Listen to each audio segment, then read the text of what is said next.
difference between Islam and culture, and we touched upon that when Hassan was speaking, right, regarding that hat and whatnot.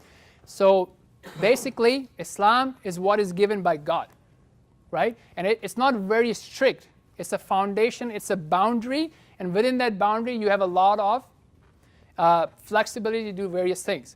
So a quick example of that would be this carpet, right? Is this carpet, having a carpet in the mosque from Islam? No, right? It's a cultural thing. It's the societal thing that, you have it, it feels nice and so on and so forth. It's comfortable, so you have it. It's not part of the Islam. You can have a mosque without a carpet, right? Likewise, you guys took off your shoes when you were entering. Is that from Islam or culture? Would it be a sin against God to walk in the mosque with shoes? No, right? We do it because this is how most people would be, and they would take off their shoes, and they don't want dirt because you bow down, you prostrate, and so on and so forth. So it doesn't work out well. But it's a cultural, societal thing, not Islamic thing. Likewise, so be aware of that. So if a Muslim does something, does not mean he is representing Islam, right? If a Muslim country does something, does not mean he is representing Islam. If a Muslim group does something, does not mean he or she is, or they are representing Islam. Okay, so now some terminologies. Islam and Christianity, special slides for you guys. So anybody knows about Waraqa ibn Nawfal? So that was a Christian man, the first person from historical purposes. Our sister, student of history there, very good. He was the first one to testify and confirm to the truth of the Prophet Muhammad sallallahu alaihi wasallam, because you can imagine a man receiving revelation for the first time, Angel Gabriel coming to him and reading to him and reciting the words of Allah to him, and he would be shocked, right? So he goes to his wife, he's concerned, what's going on? What is this thing? Is it true? What's going on? And his wife takes him to her cousin, who was a Christian convert, like he had accepted Christianity, a scholar, and he asked the Prophet to describe the angel as he saw him. He confirmed, he testified that this is the angel Gabriel who used to come to Moses and Jesus and so on and so forth. And he was an old man by then. If I were to live long enough till you receive the message and you call to that message, I will surely support you.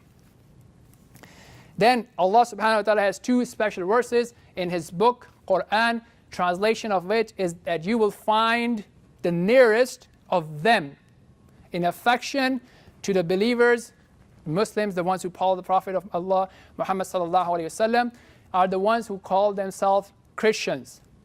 That is because among them are priests and monks, and because they are not arrogant. Remember, arrogance versus ignorance. And the verses continues, when they hear what has been revealed to the messenger, right? This is what I was talking about. The fingerprint, the lock, the key, when it comes, it makes sense to people. When they hear what has been revealed to the messenger, you see their eyes overflowing with tears because of what they have recognized of the truth.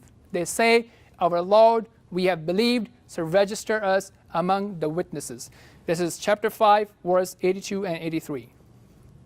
Islam and Christianity, take a snapshot, a picture if you guys can. Very amazing resources, 3 links up there for you. Talks about the verses in present day Bible, which we believe are hinting towards Muhammad sallallahu alaihi wasallam. How is Jesus viewed in Islam, and other books on Jesus in Islam on these 3 things. Got that?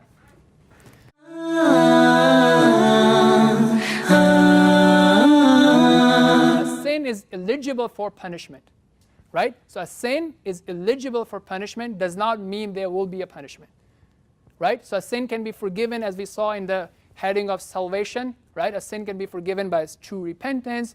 A sin can be forgiven by good deeds, being sorry and so on and so forth. So it's not the, I mean, you can still be a Muslim, right? Because, am I 100% compliant to God? Nobody is 100% compliant to God, right? Everybody has mistakes and shortcomings. I try to be, at least I am apparently 100% compliant to God, right? So the point is, yeah, you try, you always have things that you have to ask for forgiveness, and God erases from His mercy and so on and so forth. So likewise, somebody can drink alcohol, eat pork, and still be Muslim. He just is dealing with those issues, right? Because he knows I shouldn't do it, but just the fact that you did it doesn't make you non-Muslim, right? As long as you acknowledge the law, right? Just like Adam, right? He disobeyed too, right? He ate from the tree. So it's like somebody eating from pork, right? So you can still be Muslim, but non-compliant, a sin, something eligible for punishment, something that will put you away from Allah. Then you have to run faster to get closer to Him, right? But you can still be a Muslim. But if you deny that, I don't think God has forbidden, I don't think God has ordered hijab, God hasn't ordered pork, then that's a different situation. Then the arrogance is kicking in, right? Just like Satan, like, why should I bow down to Adam? Clear? So you guys are like, wow, I didn't know we can have no hijab and alcohol and pork and yeah. Okay, we're gonna start because I saw him first. Well, I always have questions. I'm wondering, reading the slide from the Quran, it talked about covering with outer garments, right? I'd have to look at the slide again. I didn't see it mention anything about the head. Great question, right? So this is English, right? So when you go in the Arabic details, right, then you see that it says to pull garment that will be pulled from the head. One. Second thing is you don't take one verse, you have explanation, right? And most importantly, you have the implementation of the Prophet himself, right? So who would be the first person to implement that verse? His wives and his daughters, right? And his companions. So you go back to that. How was their understanding? What were they allowing? What were they prohibiting? And so on and so forth. And that's in general for everything else as well. So whenever there's dispute, you go back to that original understanding. Sorry. No, don't be sorry. So if it is in the original Arabic that it mentions pulling over the head, why wouldn't it come down through the translation in English? Well, so it depends on who translated it and where I copy-pasted from, right? We have to tell them about the clear Quran. Right? So, but again, translation is just like you're trying to capture it like in 4 words, right? So let me actually say what it said. Yeah, so to draw their outer garments around them, right? So there's partly understanding of that as the will as well. And then there are other details like that we know from the explanation as well as the habits of how they actually implemented the order. When in the Quran, in the translation, it has the parenthesis with Okay. the explanation. What is that? What is that?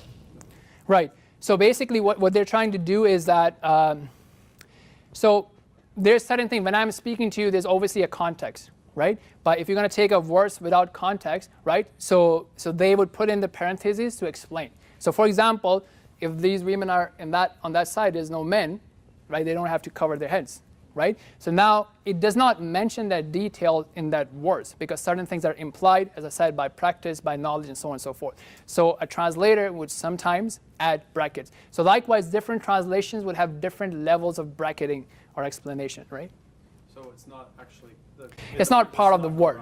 It's not part of the Quran. Yeah. Well, none of this, technically, if you were to be very technical, this is English, so none of that is Quran, but it's trying to get as close to Quran as possible. The Quran is only the Arabic text.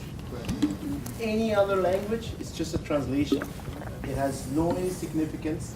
It could have errors, but the Quran, it has 0 errors. So that's why every Muslim who wants to learn the religion, they have to learn Arabic. Arabic is the basics for learning religion properly. If you want to recite, if you want to pray, we all only recite in Arabic. You can't pray in any other language. So that's why every Muslim, no matter what nationality, they end up learning how to read the Quran in Arabic. So that's the difference. Okay. So this is again perception, liberation versus oppression. Right. So now, I mean, again, I don't think you guys need that, but just like from a society perspective, how sometimes people make a big deal about hijab and like as if it's the only thing with the Muslims, this would give some highlights. Interesting. All these ladies do that. So actually, if you go back to it, if you remember what I was talking about earlier about that baseline in the heart, so these are part of those things which are part of your natural instincts to cover up. right? And as we have been seeing, like, from generation and generations. Oh, more. All right, now the fun topic, jihad versus terrorism. Okay, so any questions about hijab? Feels comfortable? So I have a friend, a Muslim friend, at one of the universities we're from, and she's like decided to stop wearing her hijab. Mm-hmm. So from what it sounds like, whether or not she would like, from the viewpoint, like she would be forgiven depends on like her heart.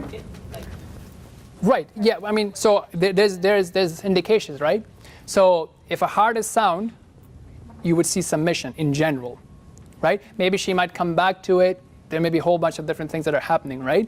But the point was that I can't say she's not a Muslim, right? Just because she disobeys one law. If she denies it and she denies Quran, then it becomes a bit more serious, right? Okay. All right. So we're going to talk about jihad and terrorism.